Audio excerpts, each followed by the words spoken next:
Kama unapitia changamoto juu ya utafutaji wa odds, basi leo hii nitakuelekeza step by step ili basi uweze kutafuta odds wewe mwenyewe. Lakini kitu gani cha muhimu ambacho unapaswa ukijue? Kitu cha muhimu zaidi ni kutambua mabadiliko ya market. Mabadiliko ya haya masoko yanayoweka hizi game kwenye site zao. Hicho ndio kitu ambacho cha muhimu sana. Na hii video ninarudia video ambayo nilikuwa nimeiweka na ikawa ina hitilafu ya kutokuwa na sauti.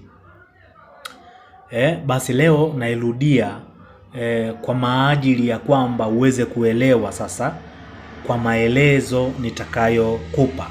Kwa hiyo tega sikio kwa umakini na uweze kunisikiliza.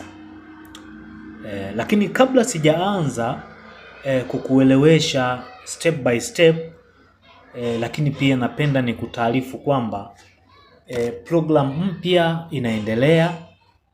Muna mwezi huu ndio tumeanza rasmi group jipya. Kuna rollover ambayo itakuwa odd yake ni around 180 190, na kuna 2 odds daily.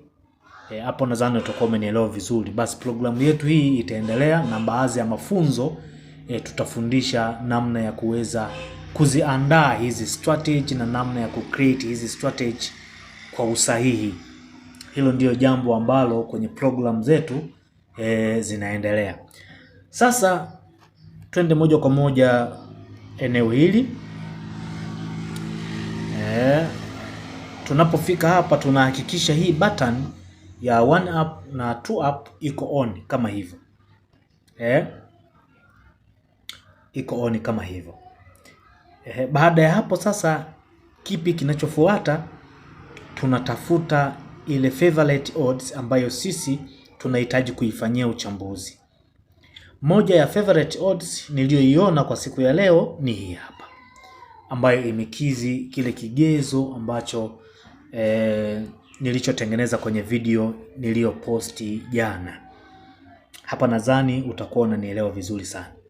Lakini umuhimu wa hii strategy inakupasa tuwe makini basi. Hii inafanya kazi vizuri kabisa.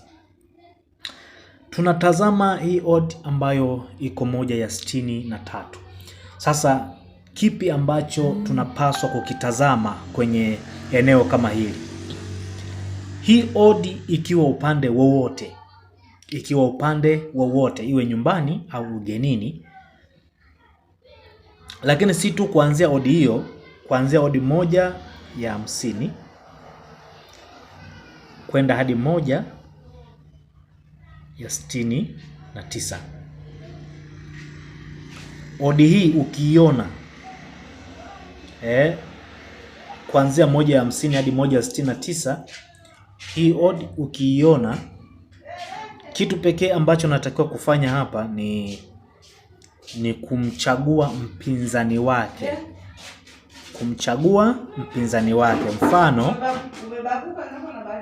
Mfano hii odd imekizi kigezo, mpinzani wake ni huyu hapa ambaye ni Huawei. Sasa unachagua mpinzani wake.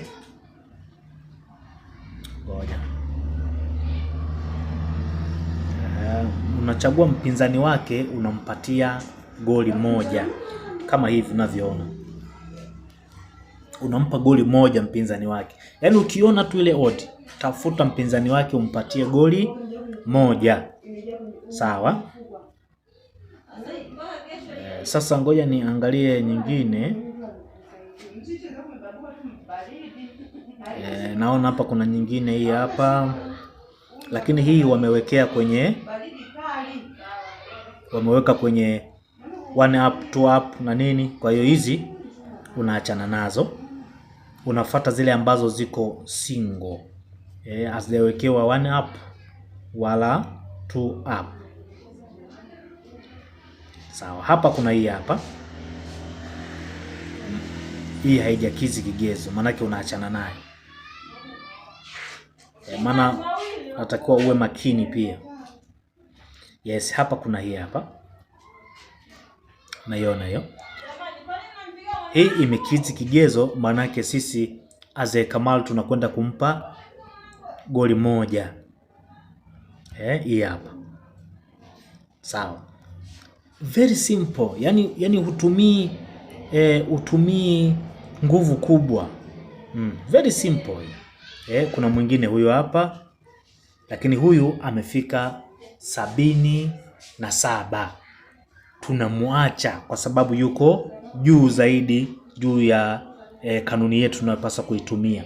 Kumbuka nimekuambia 150 hadi 169, maanake hii imevuka. Maana wengine hawatajifunza kwa mapana zaidi, afu watahitaji wapate matokeo. Ni kitu ambacho kigumu, lazima ukubali kwanza upate matokeo. Yes, tumeona hii imekizi. Hii tunakwenda kumpa mpinzani wake.